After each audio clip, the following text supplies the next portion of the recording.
నమస్కారాలు. 1333 రోజులుగా ఒక సుదీర్ఘమైన పోరాటం, ఒక చారిత్రాత్మక పోరాటం. భారతదేశ చరిత్రలోనే ఒక కార్మిక వర్గ పోరాటం ఇంత సుదీర్ఘంగా గతంలో ఏనాడు జరగలేదు. ఇవాళ జరుగుతూ ఉంది. దీనికి ఇవాళ వామపక్షాల తరఫున మేమందరం కూడా సంపూర్ణంగా మద్దతు ప్రకటిస్తూ ఉన్నాం.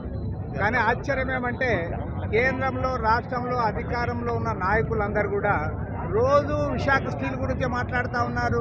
ఇవాళ కేంద్ర మంత్రి శ్రీనివాస్ వర్మ గారు కూడా మేము దీని గురించే చర్చిస్తున్నామని చెప్తా ఉన్నారు. మొన్న నారా లోకేష్ గారు అదే చెప్పారు. పవన్ కళ్యాణ్ గారు అయితే ఇవాళ అమరావతిలో మన నాయకులతో చర్చలు కూడా జరుపుతూ ఉన్నారు. ఏం చర్చలు చేస్తూ ఉన్నారని నేను అడుగుతా ఉన్నాను. మన ముఖ్యమంత్రి చంద్రబాబు నాయుడు గారు 7వ తేదీ ప్రధానమంత్రి గారిని గెలుస్తూ ఉన్నారు. కార్మికులు కోరుతున్నదేమి? క్యాపిటల్ మైన్స్ ఇవ్వండి, వర్కింగ్ క్యాపిటల్ ఇవ్వండి. బ్రహ్మాండమైన బ్రాండ్ ఇమేజ్ ఉంది విశాఖ స్టీల్కి. టాటా స్టీల్ కంటే కూడా మెరుగైన బ్రాండ్ ఇమేజ్ ఉన్న విశాఖ స్టీల్ని కాపాడుకోవడానికి ఇవాళ కేంద్రంలో అధికారంలో ఉన్న నరేంద్ర మోడీ ప్రభుత్వమే అడ్డంకిగా తయారైంది. వాళ్ళు దీన్ని ప్రైవేటైజ్ చేయాలనుకుంటా ఉన్నారు. ముందు కాంట్రాక్ట్ వర్కర్లందరినీ తొలగించాలనుకుంటా ఉన్నారు.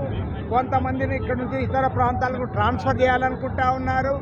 ఆ రకంగా నిర్వీర్యం చేయడానికి ప్రయత్నం చేస్తున్న నరేంద్ర మోడీ ప్రభుత్వానికి వ్యతిరేకంగా ఇవాళ కార్మికులు నడుపుతున్న పోరాటానికి ఈ రాష్ట్రంలో ఉన్న తెలుగుదేశం, జనసేన, వైఎస్ఆర్ కాంగ్రెస్ పార్టీలు కూడా పూర్తిగా మద్దతు ప్రకటించాలి.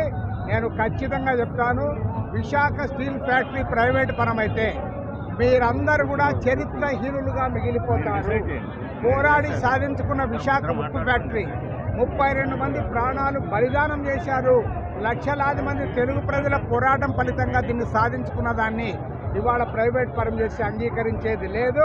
కాబట్టి ముఖ్యమంత్రి గారు 7వ తేదీ నాడు ప్రైమ్ మినిస్టర్ను కలిసి స్పష్టమైన వైఖరి ప్రకటించాలి.